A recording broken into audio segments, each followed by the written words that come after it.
होता है, इस बात पर थोड़ा विचार करेंगे। प्रसर समझने के लिए ग्रंथाधार का उपयोग ज्यादा होता है,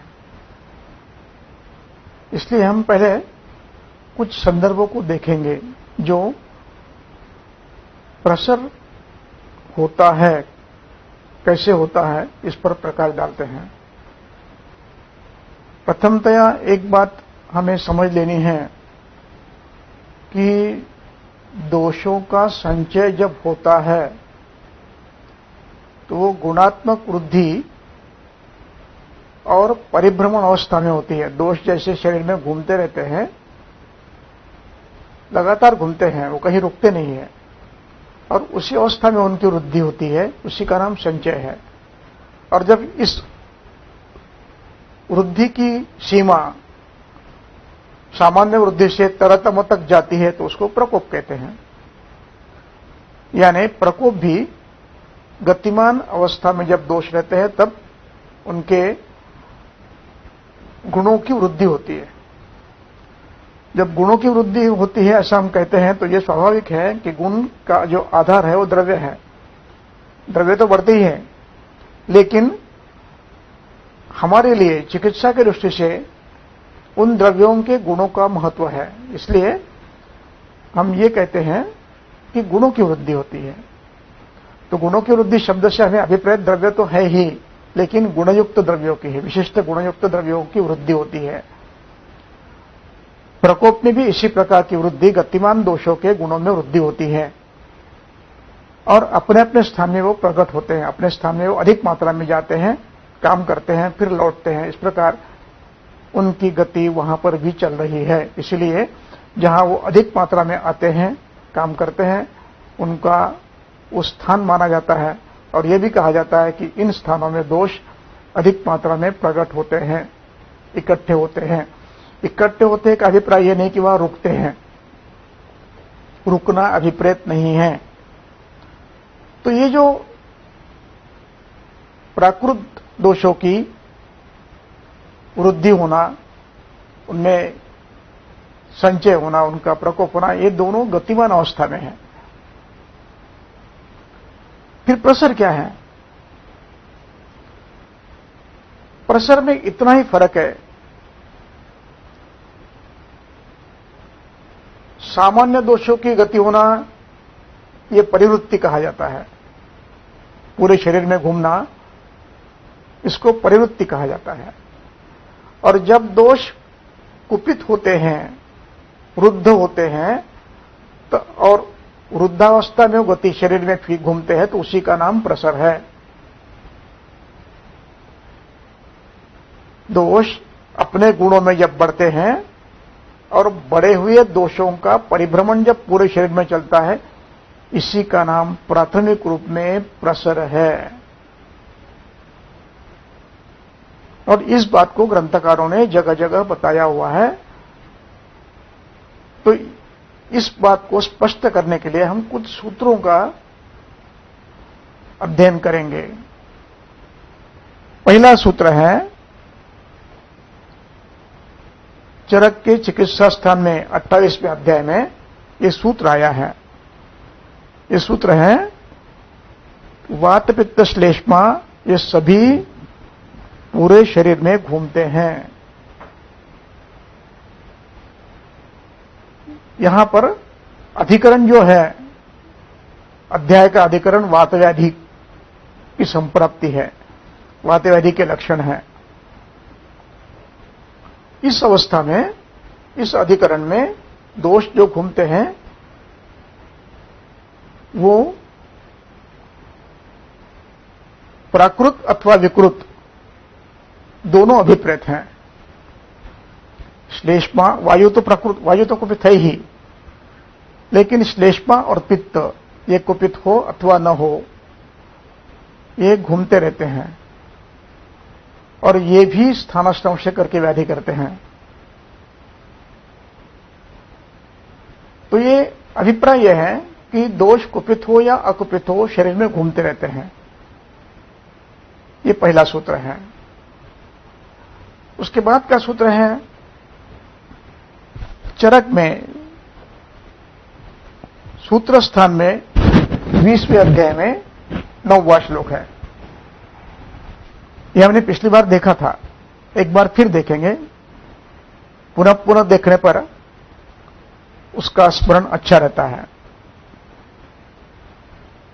तो उस सूत्र में कहते हैं, सर्वशरीर चरास्तु वातपित्त श्लेष्मा, वातपित्त श्लेष्मा पूरे शरीर में संचार करते हैं।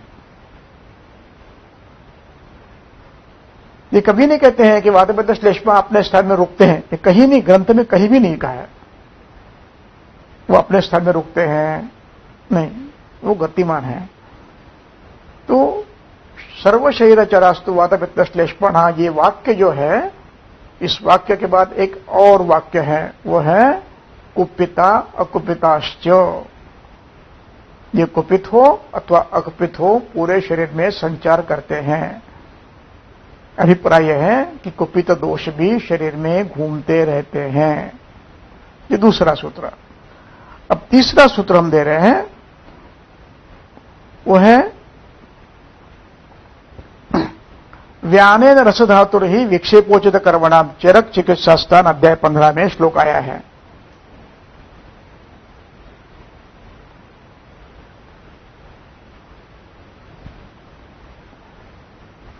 इस सूत्र में एक विशेष बात बताई है। व्यान वायु के द्वारा रसधातु प्राकृत रूप में शरीर पर प्रक्षेपित होता है। ये स्वयं प्राकृत है, वायु भी प्राकृत है, रस भी प्राकृत है। और ये कैसे फेंका जाता है? युगपत, एक साथ, सर्वतो, पूरे शरीर में, अजस्र, बिना रुकावट के, सदा, जन्म से लेकर मृत्यु तक। और जहां पर ये रुकता है वहां व्याधि करता है। ये मूल वाक्य है। और इसी मूल वाक्य को समाप्त करने के बाद अंत में ग्रंथकार लिखते हैं कि दोषों की गति भी इसी प्रकार होती है, यानी वातपित्त श्लेष्मा शरीर में व्यान के द्वारा विक्षेपित होते जाते हैं, नित्य होते हैं, युगपत होते हैं, सदा होते हैं, बिना रुके होते हैं और आजीवन होता है। अभिप्राय यह है कि दोष प्राकृत अवस्था में और कुपित अवस्था में घूमते रहते हैं। अब यहां पर यह वर्णन तो प्राकृत का है, लेकिन इस वाक्य में, अंतिम वाक्य में दोषाणाम अपि च शब्द है। ये च शब्द तंत्रयुक्तिवाचक है। उस तंत्रयुक्ति को समुच्चय तंत्रयुक्ति कहते हैं। इस समुच्चय तंत्रयुक्ति का अभिप्राय है कि जो एक बताया है और दूसरा बताना है, उसके लिए च शब्द रखा है। यानी वर्णन चल रहा प्रकृत दोषों का, और प्रकुपित दोष भी शरीर में घूमते हैं। ये 20वें अध्याय में सूत्र स्थान के कहा है, वो व्यक्त करने के लिए च शब्द आया है। और इस च शब्द को समुच्चय तंत्रयुक्ति कहा जाता है। इस आधार पर कुपित दोष और अकुपित दोष व्यान के द्वारा पूरे शरीर में घूमते रहते हैं। इसी का नाम प्रसर है। ये प्रसर की प्रथम कल्पना है।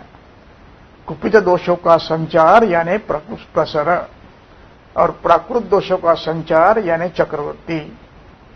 अब ये प्रसर, ये शब्द पारिभाषिक शब्द है।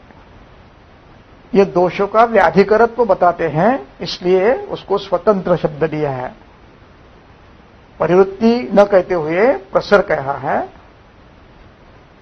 ये प्रसर में अभिव्यक्ति ये है, अभिप्राय यह है कि ये व्याधिकर है।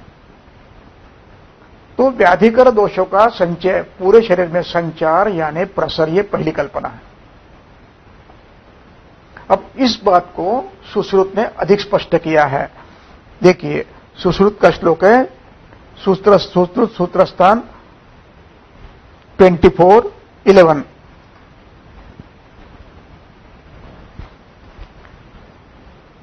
इस सूत्र में कुपित दोष पूरे शरीर में घूमते रहते हैं, ये बात साफ बताई है। देखिए, कुपितानाम दोषाणाम शरीरे परिधावताम कुपित दोष शरीर में घूमते रहते हैं और जहां आश्रय करते हैं वहां व्याधि करते हैं। जिस विषय को चरक ने लिखा तो है लेकिन अव्यक्त रूप में लिखा है, उसी बात को सुश्रुत ने स्पष्ट रूप से लिखा है। कुपितानाम दोषाणाम शरीरे परिधावताम, शरीर में दौड़ते हैं और जहां रुकते हैं वहां व्याधि करते हैं। यानी कुपित दोषों का प्रसर यानी शरीर में घूमते रहना, परिधावताम। परिधावताम का अभिप्राय पूरे शरीर के परिघ में, वृत्त में, पूरे जहां जहां तक शरीर है यानी त्वचा से व्याप्त शरीर जितना है उन सब क्षेत्र में घूमना, इसका नाम परिवृत्ति और परिधावन है। ये परिव्याप्ति बताता है पूरे शरीर में, जहां जब तक त्वचा है, जहां तक त्वचा वहां तक इनका विक्षेपण चलते रहता है। यानी सुश्रुति में ये कहा है कि प्रसर की कल्पना यह है कि दोष शरीर में घूमते रहते हैं, सदा घूमते हैं और जहां जहां पर आश्रय मिलेगा वहां पर व्याधि करने लगते हैं। इस प्रकार ये प्रसर की एक कल्पना स्पष्ट हो गई है। अब दूसरी कल्पना और एक है, वो भी समझना आवश्यक है कि तीनों दोष सुश्रुत के शारीरिक स्थान में 7/16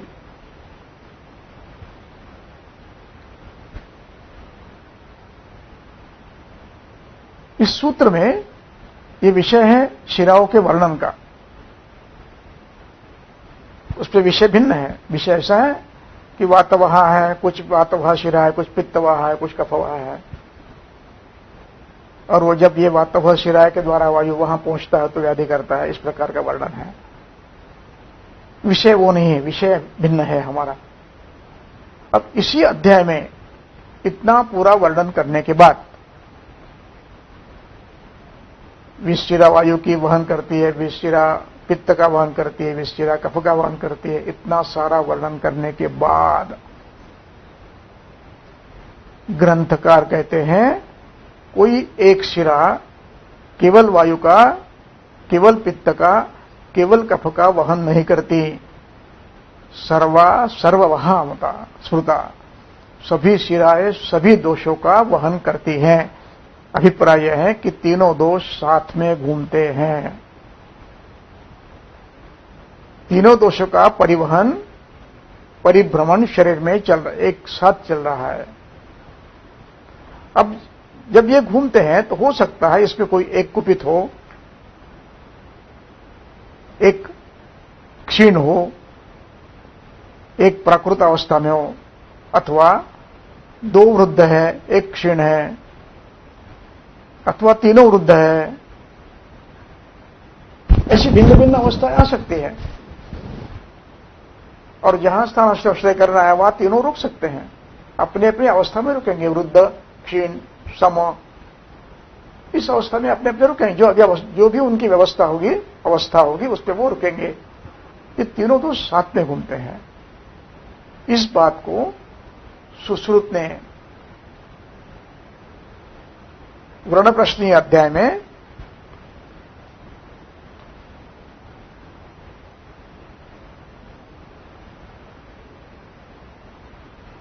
व्रण प्रश्नीय अध्याय बताए हैं।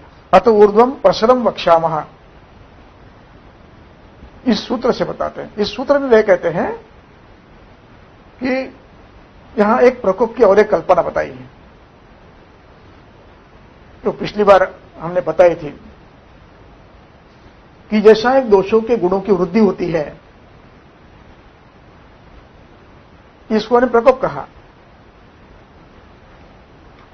एक दूसरा और एक प्रकोप होता है, वो है पर्युषित पिष्ट, किण्व और उदक। पिष्ट, किण्व, उदक यदि ये एक साथ मिलाकर रख दिया, रात भर रख दिया, तो जैसे उभर कर आता है, उसका नाम भी प्रकोप है। इस प्रकोप का वर्णन की पद्धति भिन्न है, इस प्रकोप को परतंत्र प्रकोप कहते हैं। अब तक का प्रकोप जो हमने देखा वो गुणों की वृद्धि का था। यहां पर विकृति है, यहां पिष्ट, किण्व, उदक, यानी यहां पर शरीर में अम्ल गुण है जो आमदोष का, आमविष का है। आमविष का आमत्व यानी किण्व, पिष्ट यानी शरीर में खाद्य पदार्थ लेते हैं उसमें से पिष्ट भाग, और उदक, इन तीनों का मिश्रण रात भर रहने से उद्रेक होता है। उस प्रकार का दोषों का उद्रेक होना और वो शरीर में घूमना, इसका नाम भी प्रसर है। एक प्रकोप की स्वतंत्र कल्पना है। अब ये पिष्ट, किण्व, उदक समवाय, इनका जब उद्रेक होता है तो ये शरीर में घूमते हैं और जहां पर ये आश्रय करते हैं वहां पर व्याधि करते हैं। इसका वर्णन ग्रंथकार करते हैं, वो इस प्रकार का है कि जब किसी खेत में पानी भरा हुआ है और वो अपना बांध तोड़कर, फोड़कर बाहर आने लगता है तो वो अकेला नहीं आता है। अपरेण उदकेन व्यामिश्रः, ऊपर का पानी आता है, नीचे का पानी भी आता है, कचरा भी आता है, कूड़ा भी आता है। इन सबको लेकर वो बाहर घूमता व्याधि करता है। इस प्रकार स्थानाश्रंशय के लिए जब ये दो दोष स्थानाश्रंशय जब करते हैं तो ये तीनों दोष अपने साथ, एक बड़ा हुआ दोष बाहर पड़ता है तो अपने साथ वो क्षीण दोष को अथवा वृद्ध दोष को अथवा समोदोष को सबको लेकर बाहर आता है और व्याधि करता है। इसका वर्णन उसी श्लोक में ग्रंथकार ने किया है। वे कहते हैं कि एवं दोषः कदाचित एकशः कदाचित द्विशः कदाचित समस्ता वा, अकेला दोष जाएगा कोई अथवा दो दोष जाएंगे, यानी यहां पर अकेला कहने का अभिप्राय एक कुपित है, दो जाएंगे इसका अभिप्राय दो कुपित है, तीन जाएंगे इसका अर्थ तीन कुपित है। जब एक दोष जाता है तो उसके साथ अन्य दोष भी जाते हैं जो प्राकृत है, दो जाते हैं तो उसके साथ अन्य भी हैं जो प्राकृत है, और तीन जाते हैं तो तीनों विकृत है, तीनों जाते हैं इस प्रकार। और इसके साथ कभी कभी ये शोणित के साथ भी जाते हैं। इस प्रकार की उन्होंने 25 अवस्थाएं बताई, निर्माण की है। इस प्रकार दोष घूमते घूमते घूमते इस अवस्था में घूमते हैं, ये प्रसर है। और जब ये कहीं रुकते हैं तो उसको स्थान संशय करते हैं। तो ये भी एक प्रसर की अवस्था है कि जब पिष्ट के उदक इनका समवाय होकर दोष उद्रिक्त होते हैं और वो शरीर में घूमते हैं तो उसको भी प्रसर माना जाता है। उसके बाद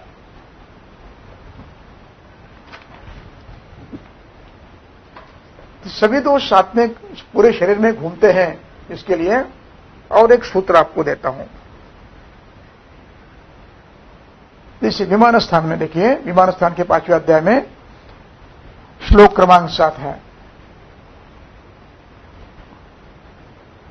उसमें भी ये कहते हैं वातपित्त शरीर, वातपित्त श्लेष्मा ये सर्व शरीर चर है और उनका पूरा शरीर उनका स्रोतस है। वातपित्त श्लेष्माणाम पुनः सर्व शरीर चराणाम सर्वाणि श्रोतांशी अयन भूतानि। वातपित्त श्लेष्मा सर्व शरीर चर है और उनके पूरा शरीर अयन भूत है।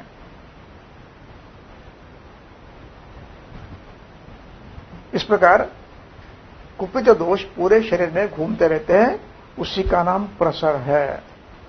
इस बात को यहां पर स्पष्ट करते हैं ग्रंथकार। अब अन्य कोई पद्धतियां हैं उसका विचार करेंगे। अन्य पद्धति से भी प्रसर होता है। अब हम देखेंगे उदाहरण प्रमेह का। प्रमेह के निदान स्थान में प्रमेह के हेतु के द्वारा श्लेष्मा द्रवगुण से बढ़ता है और मेद शिथिल होता है। 4 धातु का नाम है, उसमें प्रथम क्रमांक मेद का है। अब ये शरीर में द्रव गुण से बड़ा हुआ श्लेष्मा शरीर में घूमता है और ये घूमते हुए मेद में अधिक मात्रा में इसका प्रसर होता है, विस्तार होता है, क्योंकि मेद शिथिल है। अब ये जो मेद में इसका संचार प्रसर हुआ, उसका मिलन हुआ, वो वहीं रहता है, अधिक मात्रा में वहां पर जमा रहता है, उसकी संख्या बढ़ गई है, प्रमाण बढ़ गया है। हालांकि वो घूमते हैं लेकिन प्रमाण वहां पर बढ़ गया क्योंकि शैथिल्य मिला है उनको, अधिक मात्रा में द्रव आता है। पहले ही मेद बढ़ा हुआ है, अधिक मात्रा में वहां उदक फैलने लगा है क्योंकि शिथिलता है। ये एक भिन्न प्रकार का प्रसर है, अधिक मात्रा में दोषों का मेद के साथ मिलन। अब इसके बाद प्रसर की दूसरी अवस्था आती है। वो इस प्रकार की है कि मेद में जो द्रव गया है वो मेद को दुष्ट करता है और दुष्ट मेद और द्रव ये दोनों मिलकर फिर शरीर में स्थित अन्य मांसक को दुष्ट करता है। वो मांस तक चला जाता है, मांस को दुष्ट करता है। फिर वहां से मांस में जो क्लेद है उस क्लेद को भी दुष्ट करके फिर उसका पूरा मलभाग यानी मेद में गया हुआ श्लेष्मा, मेद के अंश, मांस में गया मांस का श्लेष्मा क्लेद और मांस धातु, शिथिल मांस धातु, ये मूत्रवह में आते हैं। ये दोषों का प्रसर की दूसरी अवस्था है। अब ये मूत्रवह में जाकर मूत्रवह में भी विकृति करते हैं, इसलिए प्रमेय में अविल मूत्र आता है। ऐसे व्याधि के क्षेत्र में दोषों का एक भिन्न प्रसर है। पहला प्रसर है वो परिवहन से होता है। अब ये वहां पर जो अधिक मात्रा में द्रव्य है वो मेद के साथ मिश्रित हुआ है, वो शरीर के क्लेद को, शरीर के मांस को दुष्ट करता है, उनके साथ उनके अंश लेकर फिर मूत्रवह में प्रवेश करता है। ये प्रसर की दूसरी अवस्था है। अब इसके बाद वो मूत्रवह को भी दुष्ट करता है, मेद में क्लेद आता है। इस प्रकार ये दूसरी अवस्था प्रमेय में आने वाली, प्रमेय में होने वाला ये प्रसर है। तीसरा प्रसर की और एक पद्धति है, वो इस प्रकार की है। देखिए कियंत शीर्षी अध्याय में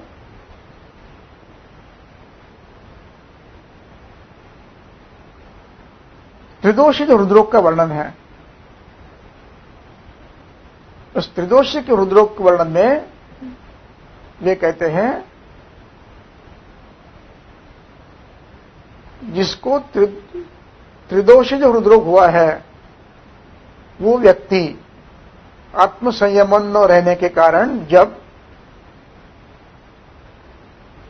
व्याधिकर अभिषंदकर पदार्थों का सेवन बार बार अधिक मात्रा में करता है, तिलक क्षीर गुड़ादीनी दुरात्मा निषेवते। जिसको सन्निपातिक हृदरोग हुआ है वो तिलक क्षीर गुड़ को सेवन करता है और वहां पर फिर ग्रंथि बन जाती है और उस ग्रंथि में रस धातु क्लिन्न होता है, दोष वहां जम जाते हैं और इस अवस्था में संक्लेदात क्रिमया जायन्ते। इस संक्लेद के कारण वहां पर बैक्टीरिया डेवलप होते हैं, उनकी वृद्धि होती है बैक्टीरिया की, और ये बैक्टीरिया फिर मर्मयिक देश में फिर व्याधि करने लगते हैं। यानी यहां पर प्रसर की पद्धति भिन्न है। त्रिदोष प्रकोप हुआ है, हृदय में आश्रय किया है, हेतु फिर चल रहे हैं तो वहां ग्रंथि हो गई है, उसमें क्लेद वृद्धि हो गई है, यहां तक का दोषों का स्थान संश्रय हुआ है, प्रसर हुआ है, स्थान संश्रय हुआ है, स्थान संश्रय अवस्था में पुनः वृद्धि हुई है और इस वृद्ध दोषों में इन वृद्ध दोषों में अब बैक्टीरिया निर्माण होता है और वो पूरे हृदय में व्याधि करता है। ये एक प्रकार का ये प्रसर है। अब ये प्रसर सामान्य प्रसर से भिन्न है। इस पे प्रथम दोषों का प्रसर हुआ है, स्थानसंश्रय हुआ है। स्थानसंश्रित अवस्था में दोषों की वृद्धि फिर से हुई है और वहां पर क्लेद उत्पन्न हुआ है और इस क्लेद युक्त दोषों में सूक्ष्म जीव उत्पन्न होते हैं, बढ़ते हैं और फिर वो हृदय में व्याप्त होकर व्याधि करते हैं। फिर वो क्रमशः शरीर में भी व्याप्त होकर व्याधि कर सकते हैं। ये एक भिन्न प्रसर है। एक प्रसर हमने देखा दोष घूम रहे हैं, ये प्रसर है। दूसरा प्रसर हमने देखा कि ये घूमने वाले दोष मेद में व्याप्त हो गए हैं, उनकी संख्या बढ़ गई है और फिर ये संख्या वृद्ध दोष मेद को दुष्ट करते हैं और मेद को अंश लेकर फिर मांस को और शरीर के क्लेद को दुष्ट करते हैं। ये दूसरा उनका प्रसर है, प्रसर की दूसरी अवस्था है। और वहां से फिर वो मांस का क्लेद, स्वयं क्लेद और मेद का क्लेद और मेद के अंश, इन सब को लेकर अब मूत्रवाह में जाते हैं, मूत्रवाह में अवरोध करते हैं। ये प्रसर की तीसरी अवस्था है। ये भी प्रसर देखा हमने।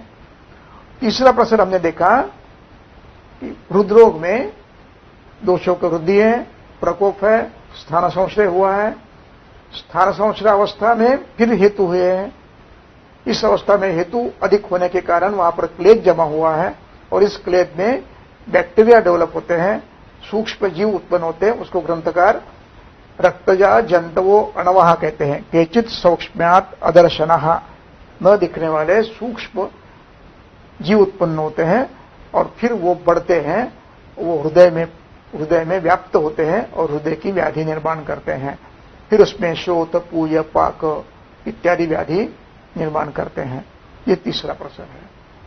और एक प्रसर हमने देखा, पिष्ट किंव उदक से उद्रिक्त होकर, उस समान उद्रिक्त होकर दोष जब बाहर निकलते हैं तो वो तीनों दोषों के साथ बाहर घूमते हैं। ये भी एक प्रकार का ये भी प्रसर है। अब इसके बाद और एक प्रसर हमें देखना है, एक भिन्न कल्पना ग्रंथकारों की। वो इस प्रकार की है, जैसे दोष अपने अपने गुणों से बढ़ गए हैं और ये जो वृद्धि हुई है दोषों की, ये पूरे शरीर में हुई है। जिस प्रकार पूरे शरीर में हुई है उस प्रकार आमाशय में भी हुई है। और इस बात को ग्रंथकार कहते हैं आमाशयम प्रविश्य। अभिप्राय यह है कि यहां पर दोषों की वृद्धि हो गई है। अणु या दोषों के अणु अधिक मात्रा में आमाशय में भी आवागमन कर रहे हैं। अब इन अधिक मात्रा में आवागमन का परिणाम यह होता है कि अग्नि दुष्ट होता है। अब अग्नि दुष्ट होने का परिणाम यह होता है कि आहार का परिणमन सम्यक नहीं होता है। और यह प्रक्रिया एक दिन की नहीं है। यदि ये प्रक्रिया लगातार घटती जाती है, एवं अचरतः सततम अभ्यस्यमानस्य, इस प्रकार जब कई दिनों तक इस प्रकार दोषों की वृद्धि हुई है, अग्निमंद है, आहार में कोई परिवर्तन किया नहीं, वही आहार ले रहे हैं, अब ये आहार अपरिणत होकर शरीर में सामदोषों का निर्माण होता है। अब यहां पर ग्रंथकार कहते हैं कि ये सामदोष और पहले शरीर में जमा हुए दोष, ये दोनों इकट्ठे होते हैं। वाक्य ऐसा है उनका, बड़ा अच्छा वाक्य है। मलाहा तत्र स्वयं स्वयं दुष्टा प्रदूषण ही, दोष अपने अपने कारणों से दुष्ट है। वायु अपने कारणों से वृद्ध है, पित्त अपने कारणों से वृद्ध है, श्लेष्मा अपने कारणों से वृद्ध है और ये वृद्ध दोष आमाशय में पहुंच गए हैं। और आमाशय में अब आमदोषों का निर्माण प्रारंभ हुआ है क्योंकि अग्नि मंद हुआ है। अब ये आमदोष और प्रारंभ से ही जो दोष बड़े हुए हैं, आमाशय में आए हैं, ये दोनों इकट्ठे होते हैं और ये सामवायु, ये सामपित्त अथवा सामकफ जो भी उस समय बड़ा हुआ हो, ये आमाशय से पूरे शरीर में फैलता है।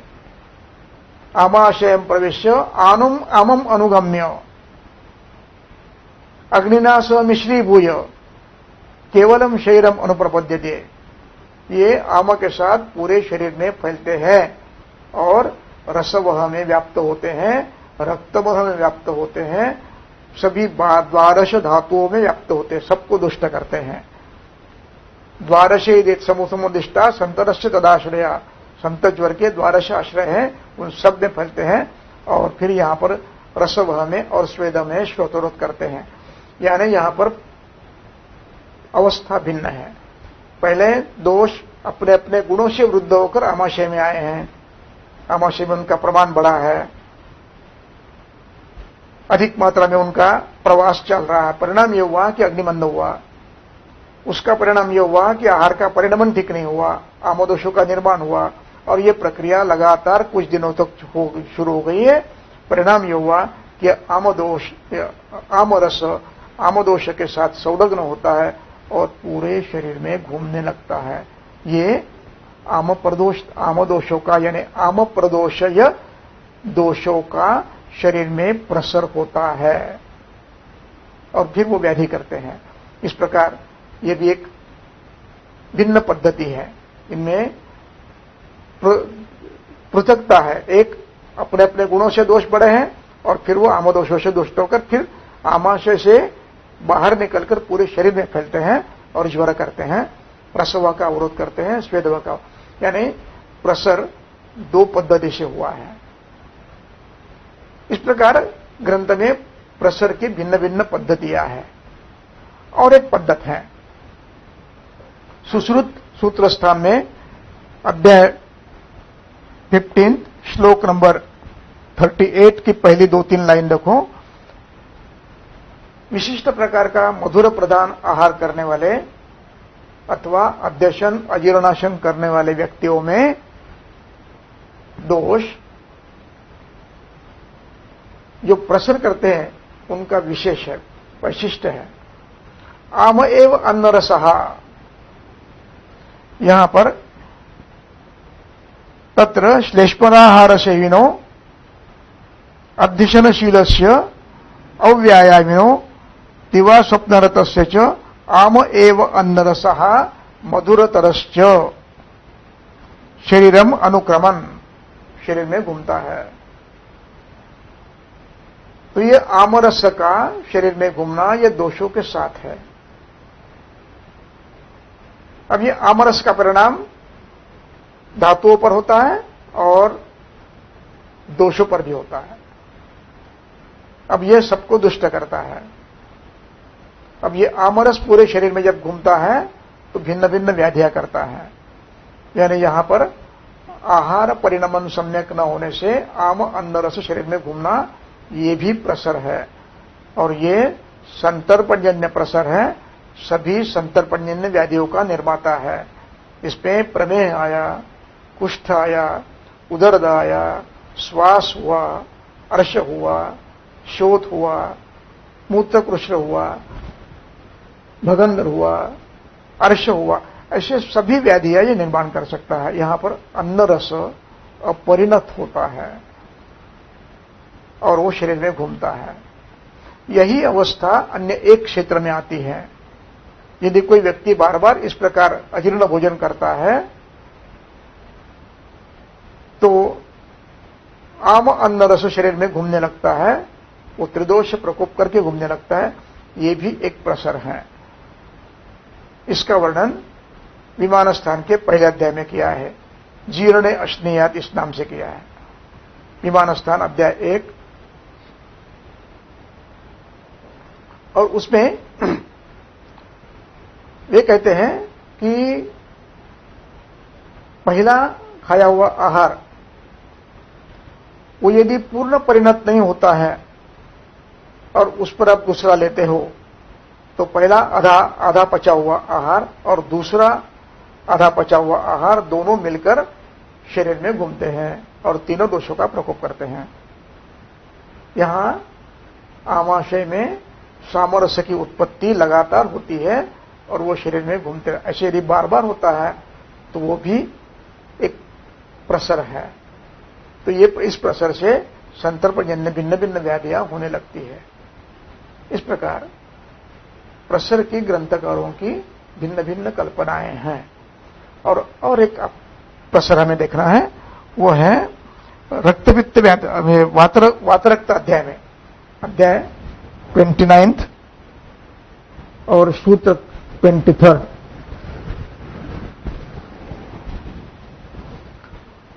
यह अध्याय वातरक्त का है। इसमें रक्तदुष्ट होता है। हेतु सभी रक्तदुष्टि के है, उष्ण, अम्ल, लवण, क्षार, विदाही और वात प्रकोप के लक्षण है, अजीर्णशन, अध्यशन इत्यादि लक्षण है। इन लक्षणों से रक्त रुद्ध होता है और वायु कुपित होता है।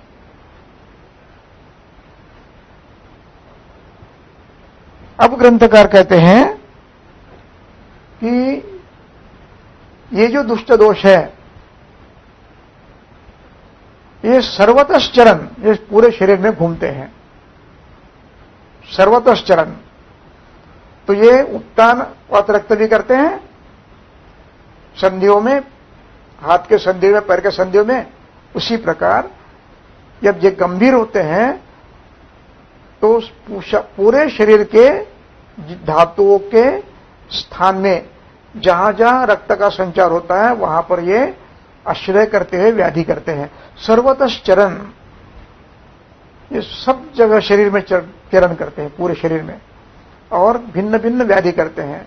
वातरक्त ये व्याधि का एक वायु और रक्त दुष्ट है और उससे रक्त का मार्ग अवरुद्ध है, यह विपरीत है। अब यहां पर रक्त का जो मार्ग अवरुद्ध हुआ है, अब ये रक्त उल्टी दिशा में घूमता है, शरीर में उल्टी दिशा में प्रवास करता है। मार्गावरोध के कारण इसको संभव तंत्र युक्ति का उपयोग करना है।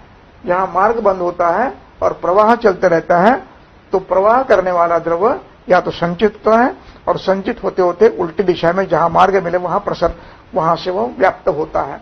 ये एक भिन्न प्रसर है।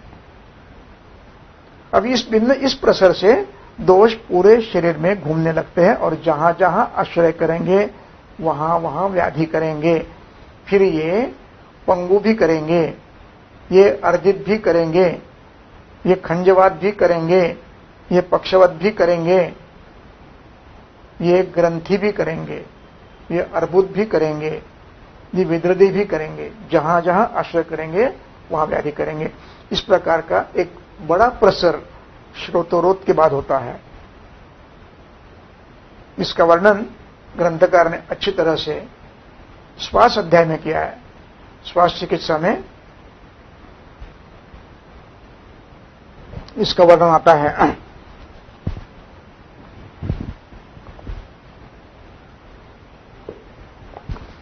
इस अध्याय में पूरी श्वास व्याधि की चिकित्सा बताने के बाद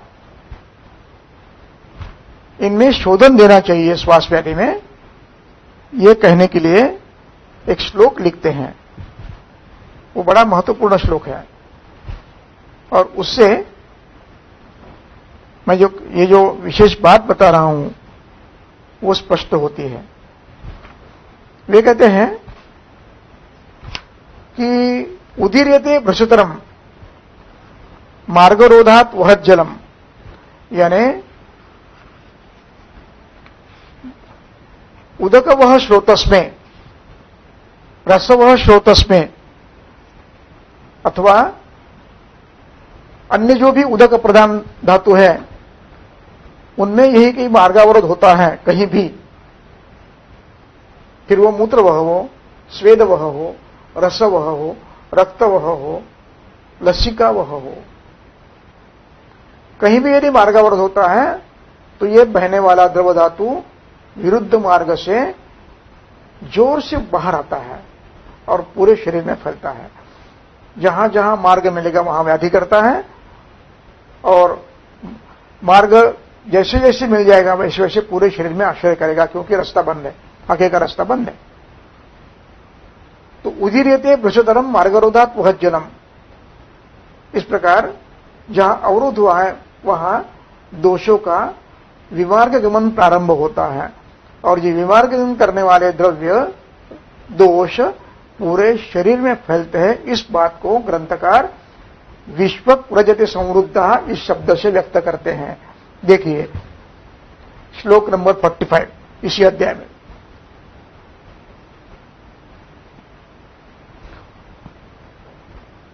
विश्व प्रजति समृद्ध, विश्व की टीका है।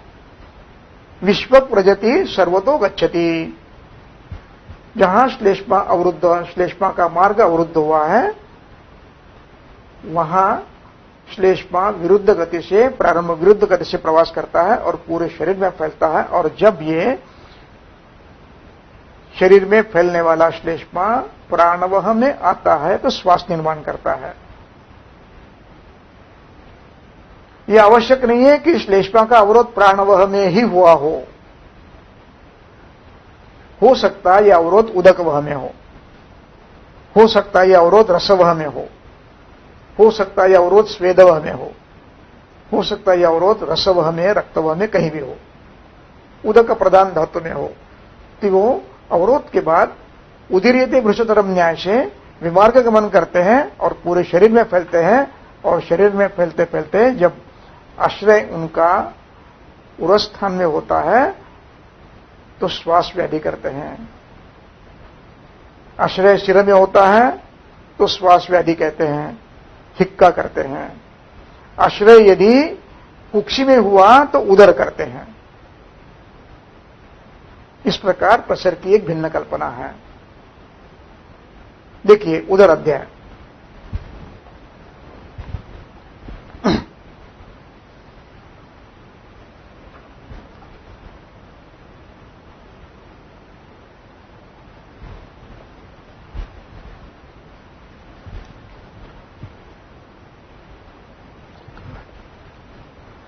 उदर अध्याय में जब वातज उदर का वर्णन करते हैं तो वहां पर यही कहते हैं कि तिक्त, कटु, कषाय, लंघन, उपवास, अध्वगमन इत्यादि से वायु का प्रकोप होता है। और वायु का प्रकोप होने के बाद श्लेष्मा इन रिक्त स्रोतों में पूरित होता है। और इस श्लेष्मा पूरित होने के कारण जिस धातु के मार्ग में ये प्रवाह अवरुद्ध हुआ है, उदक वह में अथवा मूत्र वह में, तो ये पानी उल्टा बहता रहता है और आचिनोति उदरम, फिर ये उदर में जल संचय करता है, वातज उदर। इस प्रकार जहां अवरोध होता है वहां पर दोष विरुद्ध गति से प्रवास करके फिर शरीर में फैलते हैं। ये संप्राप्ति प्रत्येक अवरोध प्रदान व्याधि में अपेक्षित है। तो ये जो विमार्गमन है ये भी एक प्रसर है, यानी प्रसर की कल्पना इतनी भिन्न भिन्न है। पहली प्रसर कल्पना कुपित दोषों का शरीर में घूमना, ये पहली कल्पना है। उसके बाद जहां पिष्ट इन व उदक इनका संचय है वहां दोषों का उद्रिक्त होना और उनका शरीर में फैलना, ये दूसरी कल्पना है। तीसरी कल्पना जहां पर त्रिदोषज व्याधि हुआ है, त्रिदोषज व्याधि होने के बाद हेतु चलते रहते हैं, फिर वहां ग्रंथि उत्पन्न होती है, फिर वहां क्लेद उत्पन्न होता है, वहां कृमि उत्पन्न होते हैं, वो शरीर में फैलते हैं, वो व्याधि करते हैं। प्रमेय में एक शिथिल धातु है, द्रवश्लेष्मा है, वो अधिक मात्रा में मेद में प्रवास करता है।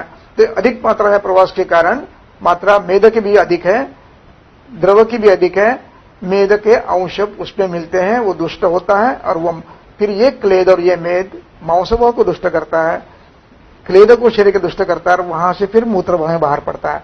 तो इस प्रकार ये प्रसर की एक कल्पना है। इस प्रकार उसके बाद फिर ज्वर में एक प्रकार है। फिर ज्वर में अमाशय में दोष आते हैं, वहां अमावस्था उत्पन्न होती है, फिर वहां से पूरे शरीर में फैलते हैं। वात रक्त में यह होता है कि एक जगह अवरोध होता है, फिर वहां से फिर दोष उल्टी दिशा में प्रवास करते हैं और पूरे शरीर में फैलते हैं। यह अवस्था सभी अवरोध प्रदान व्याधि में आती है। इस प्रकार भिन्न भिन्न पद्धति से दोषों का शरीर में गमन यानी प्रसर होते रहता है। और इस प्रसर के साथ जहां उनको आश्रय करने के लिए खवैगुण्य मिलता है वहां पर वे व्याधि करते हैं। अब ये खवैगुण्य कैसे उत्पन्न होता है, ये विषय हम अगले क्लास में लेंगे। यहां पर इस विषय को हम समाप्त करते हैं।